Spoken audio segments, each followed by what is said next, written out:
Hello and welcome to an Auto Awesome review, and today we're looking at the Sonic the Hedgehog Flying Battery Zone playset by Jakks Pacific. This set comes in 14 separate pieces, which putting it together is very simple. The instructions are straightforward.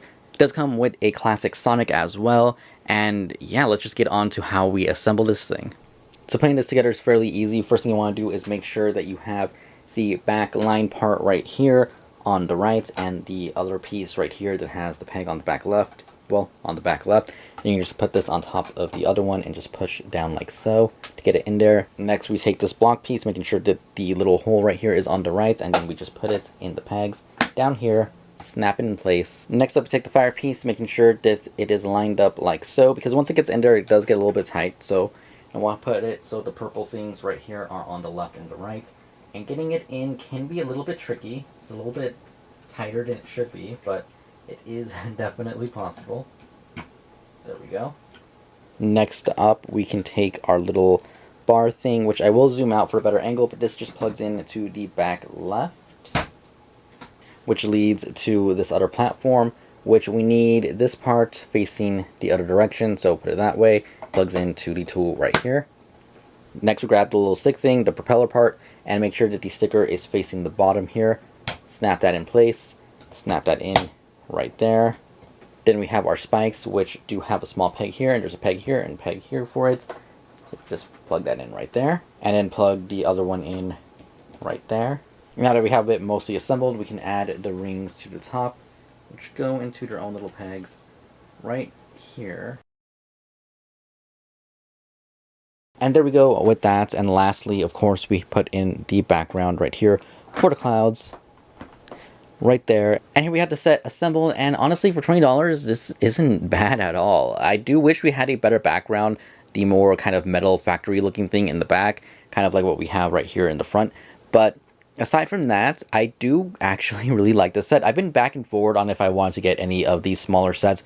I don't really want to collect the smaller figures, but they look cool, and that's kind of why I picked it up, just because it looked cool. I remember playing this level as a kid, getting this far in the game when I wasn't that good at it, and being excited, and just seeing it in person like this, it's really nice. I do like it. There are a few play features here which we can talk about in a second. I do really like the Sonic it comes with. It looks really nice. I don't know if he's any different from the ones you can get in the individual packs, but for what it is, it's not a bad figure. Let's actually take a closer look at him right now so we can just get this out of the way. But the head does turn left and right, arms move up and down, and forward and back.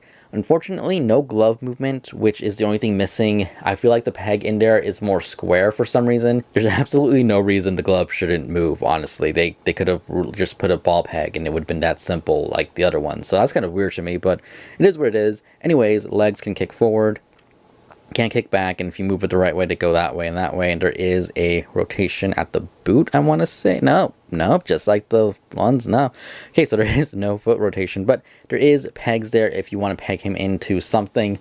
Not really on here, unless you kind of just remove the spikes right there and you just peg him in, maybe. Does that work? Yeah, you can do something like that and just put the spikes kind of like that if you really wanted to. So that is an option. Moving Sonic side so we can take a look at the playset itself.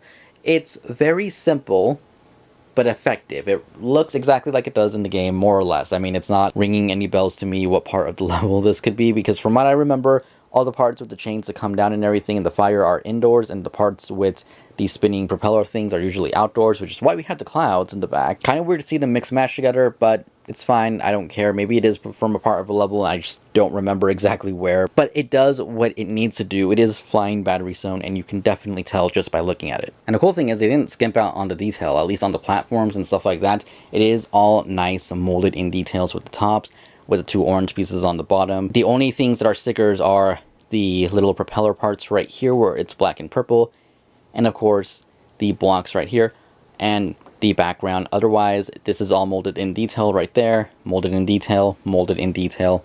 I do wish this was molded in detail and was more of an actual figure that we could take out and play with, but it's on a slider, which is fine.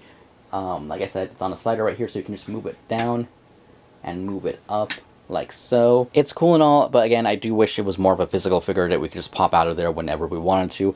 As for the chain, it can move up and down, but it does lock into place. So when it's locked in, it's not going to go anywhere.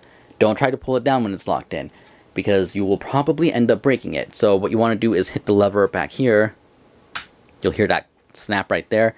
Then you can move it down, slide the slider back to move it back up, and then move it back down again in whichever way you want. You can even pull it down if you want to, have Sonic hanging in there. It's a cool little feature. It's a nice little gimmick that it has in there, honestly. I really do like that. Just remember to snap it out of the lock so you can move it up and down freely, because if you have it locked in like that, you're not going to be able to move it, and you just have a risk of breaking it. Other than that, we do have the fire that spins really nice. No, you can't push down on it to put it out, but the fire, honestly, the plastic used, the translucentness of it, really nice. Really like it. I think they did a great job with that. The rings on top can be given to Sonic if you want him to be holding any. And yeah, it's honestly a pretty cool little playset. Not something I'm gonna like personally be playing with, but for a display piece, yeah, I honestly like it, and it makes me want to kind of get some of the older ones I kind of missed out on. So really quick, for anyone who's curious, here it is with the movie Sonic, if you want to do some kind of crossover or something. If I can get him to stand, because it's not the easiest thing. This is the one that came with the Tornado. Just put him back there leaning up against the wall. But you can see it's a really good size. It's not bad at all. And just so we can have a kind of size comparison, there's Sonic. He's behind some stuff, but you can see him in there. And yeah, honestly, I'm kind of impressed, because for $20, again, it's not bad. And honestly, as someone who grew up playing Sonic on the Sega Genesis, I wish we had something like this when I was a kid. I would have loved it. We didn't have game characters as action figures in the 90s. Definitely not anywhere near as much as we do now anyway.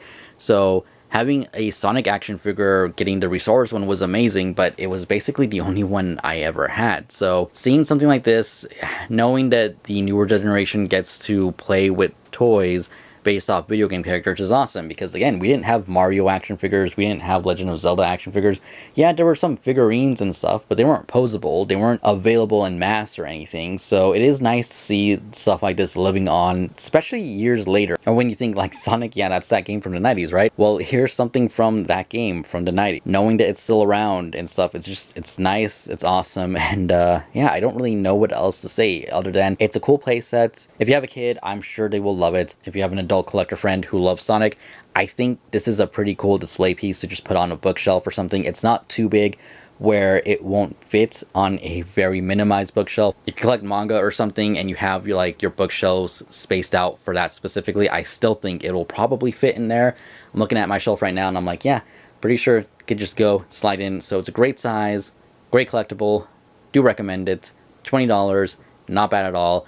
And I will probably be picking up the other Battery Flying Zone set that comes with the bad guys, because that's the one I initially wanted to get, but Target only had this one when I went, so I picked this one up. And yeah, now I'm more excited to get the other one. So hopefully we'll have a video on that soon, and the Sonic movie figures. And if I ever find the new wave of figures, I'll pick those up eventually whenever I see them. It's been a while, but I'm glad we're getting some new Sonic stuff. And yeah, anyways, hope you guys enjoyed the review. I'm gonna go turn on the air conditioning because it is so hot in here, and hope you guys are staying cool. Anyways, thank you for watching, and I will see you all later. Goodbye.